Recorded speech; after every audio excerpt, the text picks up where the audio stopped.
Bueno, para pensar mucho sobre todo esto que viene, me imagino que la gente que está en esta situación tendrá su incertidumbre, a quién va a recurrir, cómo va a ser notificada, pero entre tantos temas, y que todo tiene que ver con la política y también con la economía, obviamente trajimos aquí esta noche, y se lo quiero agradecer especialmente a David Miazo, economista, para que nos ayude a pensar este tema, ¿no? La economía aplicada a cuestiones muy prácticas. Miramos la macro, miramos la micro, estamos pendientes de muchos rumores alrededor de qué va a decir Javier Milei, el presidente, el próximo viernes en la Asamblea Legislativa. Vos sabés la cantidad de rumores que hay. Pero tenemos esta instancia práctica que tiene que ver con un escenario de recesión. Hoy hay empresas como Acindar que suspendieron a lo largo del mes de marzo la producción de acero. Algunos estimadores privados, como Orlando Ferreres, dicen que hubo una caída de la actividad económica en enero de 3,8, y ahora este otro tema. David, ¿qué hacemos? ¿Cómo pensamos esto? Bueno, una coyuntura económica realmente muy compleja, donde el equipo económico está concentrado en la estabilización más que en un programa económico de crecimiento de la actividad productiva. Entonces tenemos todos estos efectos, si querés, colaterales, que son la caída de la actividad económica, la pérdida del poder adquisitivo, que a su vez también están muy interrelacionados, y vemos esta realidad compleja de una economía que no se mueve. Una economía que no se mueve tampoco genera empleo, entonces tenés todos los problemas derivados del empleo. Si tenés una economía que no genera empleo, difícilmente esos empleos paguen buenos salarios.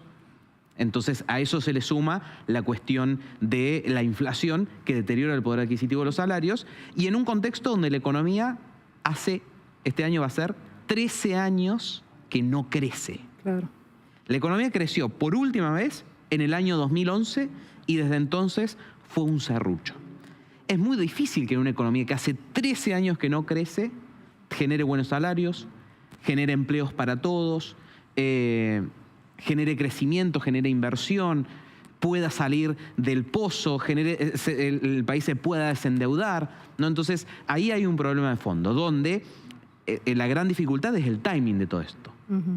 Tratar de estabilizar realmente una herencia macroeconómica y financiera que realmente era complicada, y sentar las bases para que la economía pueda crecer, donde todos los que veíamos recién en la crónica esperando el colectivo, sienten la presión el día a día en su bolsillo. Alguno lo decía claramente, de no poder comer, hacer todas las comidas por día. Gente que trabaja, estamos hablando. Claro. Gente que trabaja. Esa es una de las grandes diferencias con otros momentos, David, ¿no? ¿La única forma de bajar la inflación era con una recesión tan pronunciada, o había alguna posibilidad de hacer un aterrizaje suave? Para hacer un aterrizaje, a ver, el freno de la inflación tiene dos partes, ¿no? Una, frenar la cantidad de pesos en la economía, ¿no? Que eso se frena en primera instancia con la eliminación del déficit, y en segunda instancia con la eliminación de la emisión monetaria. Entonces, esa es una primera. Y después la otra te diría que es casi efecto colateral, ¿no? La pérdida de poder adquisitivo, la retracción de la actividad económica también te ayuda a frenar precios. Pero la verdad es que, por más difícil que sea esa solución, cualquier otro tipo de solución vos necesitabas cómo financiarla. Cualquier otro proceso un poco más gradual, que doliera menos, como a todos quisiéramos, ¿no? El gran problema es que lo tenías que financiar de alguna manera. Y con los bonos, arrancando en $30 como estaban, con una emisión monetaria descontrolada, que era la propia que te generaba la inflación, no había mecanismo posible para financiar un proceso más gradual. Ese es el gran problema. Más allá de que Milei quisiera o no quisiera, o quería el shock o no quería el shock, la verdad es que no había cómo financiar un proceso más gradual. Y por eso terminamos en esto que no le gusta a nadie, que le duele a muchos, porque no había otra forma de hacerlo más suave. Hablando de financiar, mañana el ministro Caputo viaja a San Pablo para la reunión del ministro de Finanzas de G20. Allí tendrá dos reuniones muy importantes, una con la directora gerente del Fondo Monetario Internacional, Cristalina Georgieva, y otra con Janet Yellen, la secretaria del Tesoro de los Estados Unidos. ¿Por qué digo que son reuniones muy importantes? Porque el gobierno ya adelantó que podría haber un nuevo programa con el Fondo Monetario Internacional. Ese nuevo programa, ¿vos para qué crees que lo van a utilizar? para recomponer reservas, liberar el cepo? ¿Qué es lo que está buscando el gobierno? Mira, primero para aclararle a la gente que nos puede estar escuchando, un nuevo programa, la única razón para tener un nuevo programa es tratar de obtener dólares frescos. Porque de lo contrario, el gobierno estaría muy cómodo con el programa actual, donde cumpliendo algunas metas que venían de ser muy laxas, puede ir refinanciando todos los vencimientos que tienen. Entonces, la única razón de un nuevo programa es tratar de obtener de alguna manera fondos frescos. Esos fondos frescos básicamente podrían tener dos únicas razones de ser. La primera es la que acabas de mencionar, a facilitar la unificación cambiaria, que han mejorado mucho las condiciones en los últimos 2 meses para ir a una unificación cambiaria. Y la segunda es la dolarización, que sigue estando en el trasfondo. Milei siguen diciendo que el objetivo final es la dolarización. Por lo tanto, siempre lo dijimos, creo que alguna vez también lo conversamos acá. Ahí lo que faltan son cerca de $20.000 millones para ir a una dolarización. Bueno, hago un punto acá, porque esta fue una tarde con muchos rumores muy intensos, y la verdad es que costaba encontrar fuentes para poder chequearlos, que señalaban que el presidente podría hacer un anuncio el próximo viernes 1 de marzo a propósito de la dolarización. Pero después, viste, en esta táctica, en esta estrategia de comunicación que tiene La Libertad Avanza, el propio presidente le dio retweet a un comentario de un colega, Carlos Burgueño, que dijo que no va a haber dolarización, que no se va a anunciar por lo menos el próximo viernes, ¿no? Que eso es una forma de decir, no esperen esto el viernes, van a tener que esperar otras cosas. Cómo se encuentra el Estado, si hubo irregularidades, elementos de corrupción, etcétera, etcétera. Pero dolarización en lo inmediato, no. ¿Pensás que es una buena decisión dejarla pasar un poquito? Sí, la verdad es que no están dadas las condiciones todavía. Primero, faltan los dólares, claro, que ahí estamos diciendo que puede ser una de las... millones, sí. Sí, la verdad, en menos de eso es imposible dolarizar, en términos prácticos. Y después que la verdad que dolarizar con el tipo de cambio que tenemos hoy, con los problemas de competitividad que tenemos hoy, sin lograr reformas de fondo, no tiene ningún sentido en términos de laborales, de impositivos, etcétera. No tiene ningún sentido. Sería más problema que un beneficio. Sería más problema que un beneficio. Tendría un claro beneficio, que es la estabilización, que es la razón uno por la que cualquier persona en primera instancia le interesa la dolarización, ¿no? Tratar de estabilizar los precios. Te agrego un dato adicional. Hoy en el gobierno están más pensando en cómo levantar el cepo que en dolarizar la economía. Y cuando digo en el gobierno me refiero a Luis Caputo, Santiago Bausili, presidente del Banco Central, y Roberto Silva, el presidente de la Comisión Nacional de Valores. Están pensando cuál es la hoja de ruta para este año levantar el cepo antes que dolarizar. Lo ven como algo más inmediato y más necesario para la economía argentina. Conversaciones con el Fondo Monetario, de hecho, ¿no? Alrededor de la posibilidad de converger a un único tipo de cambio, un mercado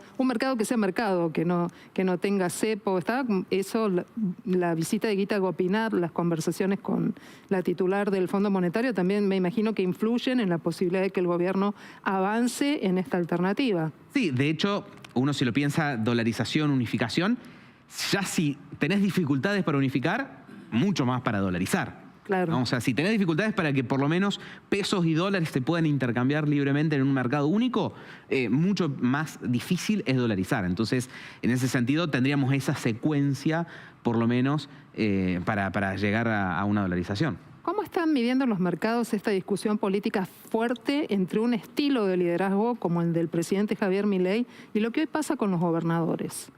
Bueno, creo que esta tarde tuvimos una clara visión de lo que están pensando los mercados. Cayeron los bonos nacionales, cayeron los bonos provinciales, cayeron las acciones, leyendo, yo creo que dos cosas. La primera, la cuestión de la gobernabilidad, que siempre fue una de las grandes dudas del gobierno de Milei, ¿no? ¿Qué capacidad de acción va a tener? Y toda esta pelea con los gobernadores, incluso con gobernadores que se presuponían aliados, genera aún más interrogantes en ese sentido. Y en segundo lugar, te diría que tiene que ver con la sostenibilidad del camino de menor déficit público, menor emisión, reformas de fondo, ¿no? Porque si gran parte de esas reformas se las habían empezado a votar de manera negativa en el Congreso. Tiene varios reveses el DNU. Y los propios gobernadores más cercanos se le paran al frente. Bueno, cualquier cosa que pueda haber estado logrando Milei, como el buen resultado fiscal de enero, eventualmente un buen resultado fiscal en febrero, todo el mundo se pregunta, che, bueno, ¿esto cuán sostenible es en el tiempo si tenemos una gran parte de la política en otro lado? Después hay otra discusión respecto, y yo como cordobés y Fada como cordobesa, tiene otra visión del interior, ¿no? Te quiero preguntar, porque el presidente tuvo una amplia posibilidad de tener ley de bases, amplia posibilidad de avanzar. Pasa que no le parece que no tiene la estrategia de la conversación y la construcción de consensos. De hecho, yo creo que si maduraba algo más la conversación, hoy la Casa Rosada tendría ley de bases. El tema de los gobernadores, si tal vez se sientan a una mesa y acuerdan cómo renegociar deudas, para no dejar de pagarlas, pero renegociarlas, tal vez la sangre no llega al río. Pero son estilos también de hacer políticas, ¿no? Bueno, el gobernador Yerllora, ya ves cómo está. Han salido el gobernador Yerllora, han salido la senadora Vigo, Alejandra Vigo, vamos a aclarar, es una importante dirigente cordobesa, que es la esposa del ex gobernador Juan Schiaretti, un hombre, el gringo, de mucha influencia en el PJ provincial, en el PJ cordobés. Salieron todos los diputados cordobeses también. O sea que me interesa mucho que nos cuentes esta experiencia. Sí, mira, bueno, porque... tal cual. Yo cordobés, Fada de Río Cuarto, así que Claro. Siempre tratando de poner la cuestión del interior sobre la mesa. Y dos cuestiones te quería decir. Primero, la discusión por la deuda y la renegociación de la deuda son 2 pesos. No hay una cuestión real de fondo económica ahí. Son 2 pesos literal, ¿no? Entonces, es más una cuestión de tira y afloje político, de tratar de demostrar algo, que una cuestión de fondo de plata. Eso por un lado. Y segundo, vivimos en un país federal, donde las provincias le ceden, si querés, poder al gobierno federal y le ceden potestad de recaudar impuestos y de manejar dinero. Entonces, y además de eso, con gobernadores siempre muy fuertes en gran parte del país.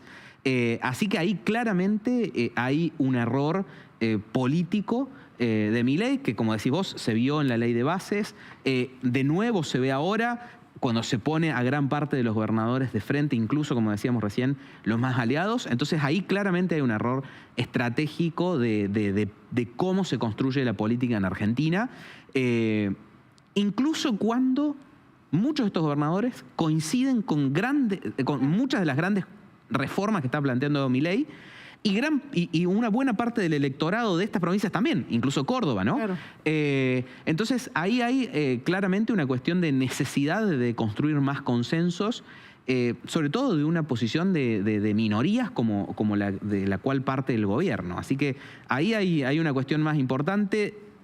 Discúlpeme, lo estoy diciendo en el canal de la ciudad, pero este porteño centrismo que podemos ver en muchos de los funcionarios y en el Milei mismo, creo que juega un poco. Voy a decir algo, a la ciudad de Buenos Aires todavía le deben el dinero de la coparticipación y nadie está acatando el fallo de la Corte Suprema de Justicia. Tal cual. Digo, más allá de ser de la capital federal, la provincia de Buenos Aires, la Corte Suprema es el máximo tribunal de justicia de la Argentina, la última instancia de la interpretación de la Constitución Nacional. Y el fallo de la Corte no se cumple. Tal cual. Si esto pasara con Córdoba, te diría lo mismo, como alguna vez pasó. Sí, Córdoba también ganó. Córdoba también estuvo incluida en ese fallo. Veremos cómo decanta, y si esa pulseada entre política y economía nos permite tener un mejor resultado. Es David Miazo, economista, un hombre del interior del país, de aquí, en la ciudad de Buenos Aires también. Te guste o no, David, un poquito de porteño. Estamos acá. Estás acá. Nos ayuda a entender un poco más de qué va la economía. Buenas noches y muchas gracias. Un gusto. Hasta la próxima.